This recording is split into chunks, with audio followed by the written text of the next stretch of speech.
Hello, আজকে একটা RG Kar doctor নিয়ে আজকে ভিডিও বানাবো।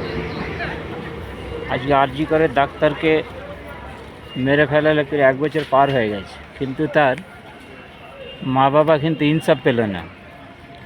বাংলায় এমন একটা মুখ্যমন্ত্রী, এমন একটা সরকার চলছে যে মানুষকে খুন খারাপি করে রাজত্ব কায়েম করার চেষ্টা করছে বা করে যাচ্ছে। এটা তো আমরা বাংলার মানুষ হিসাবে মেনে নিতে পারছি না।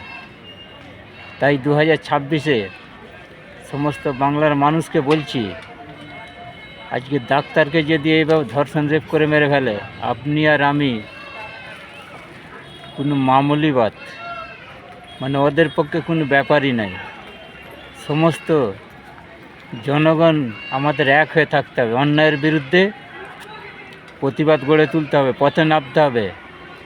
না হলে আজকে আমাদের শরীর অসুস্থ হলে, বিমারি হলে আমরা কার কাছে ছুটে যাব ভাই? সেই ডাক্তারের কাছে যাব।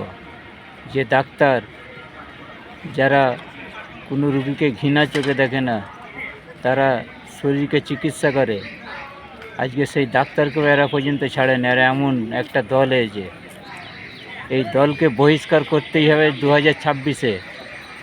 সমস্ত জনগণকে বলছি, আপনারা আমার অসুখ হলে আমরা ছুটে যাই ডাক্তারের কাছে। উপরওয়ালার পরে হচ্ছে ডাক্তার, সেই ডাক্তারকেও এরা ছাড়ে দেয়। তো সমস্ত জনগণ এক হয়ে এর বিরুদ্ধে প্রতিবাদ করে লড়াইয়ে নামতে হবে। এই 2026-কে তৃণমূল বিজেপিকে উপড়ে ফেলে দিতে হবে। এই দুটো সরকার মানুষের বালা, মানুষের আপদ, এই আপদ আর বালাকে বিদায় করতে হবে বাংলা থেকে আর দেশ থেকে। না হলে আপনিও বাঁচতে পারবেন না, আর কোনো জনগণও বাঁচতে পারবে না। কারণ এদের যা কার্যকলাপ চলছে, এরা মানুষকে খুন করে, ডাক্তারকে খুন করে রাজনীতি চালাবার চেষ্টা করছে, আর সে খালি দেশের সম্পদগুলো বিক্রি করার চেষ্টা করছে।